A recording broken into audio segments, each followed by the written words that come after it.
अस्सलाम वालेकुम व्यूअर्स, मैं हूं आपका अपना स्टोल्जर मोहम्मद सत्तार बाकर। बुर्ज जौज़ा जाम लाइट 23 जून से 30 जून का आपका ये हफ्ता आपके सितारे कह रहे हैं क्या आपके अल्फाज बने की ताकत जहाँ कहीं ज़ुबान बिगाड़ देगी मामलात को। तो जवाब ये हफ्ता है अल्फाज, तल्लकात और ज़ाती कदर का आईना। कामयाबी और रोज़गार की बात करें तो अगर आप टीचिंग, मीडिया, सोशल मीडिया, तहरीर या सेल्स से जुड़े हैं तो ये हफ्ता बहुत आपके लिए कारआमद हो सकता है। 24 से 28 जून के दरमियान कोई नया मुआहदा या तजवीज़ आपके हक में आ सकती है, मगर याद रखें ज़बान में नरमी और दिमाग में बुर्दबारी ज़रूरी है। गुस्सा या जल्दबाजी आपके लिए नुकसानदेह साबित हो सकती है।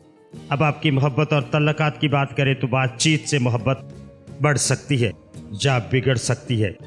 शादीशुदा अफराद के लिए ज़रूरी है कि छोटी बातों को बड़ा न बनाएं।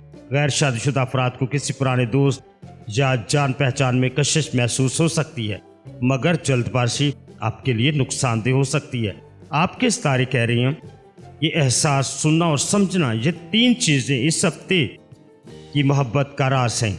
अब आपकी आमदनी की बात करें तो आमदनी में बेहतरी के इम्कान है, ख़ासतौर पर अगर आप किसी खुदकार सिस्टम या सोशल मीडिया से कमाते हैं। कुछ अचानक अखराजात भी आपके सामने आ सकते हैं, जैसे सफ़र या तोहफे, मगर ये परेशानी नहीं बल्कि रिश्तों की कीमत आपके लिए हो सकती है। अब आपकी सेहत की बात करें तो दिमागी दबाव, मालूमात की ज़्यादती या नींद की कमी आपको महसूस हो सकती है। स्क्रीन टाइम कम करें और हर रोज़ कम से कम 15 मिनट खामोशी और फितरत में गुजारें। मेरा आपको रूहानी मशवरा, कभी कभार खामोशी सबसे बड़ा जवाब होती है और बर्दाश्त सबसे बड़ी फतह। अगर आप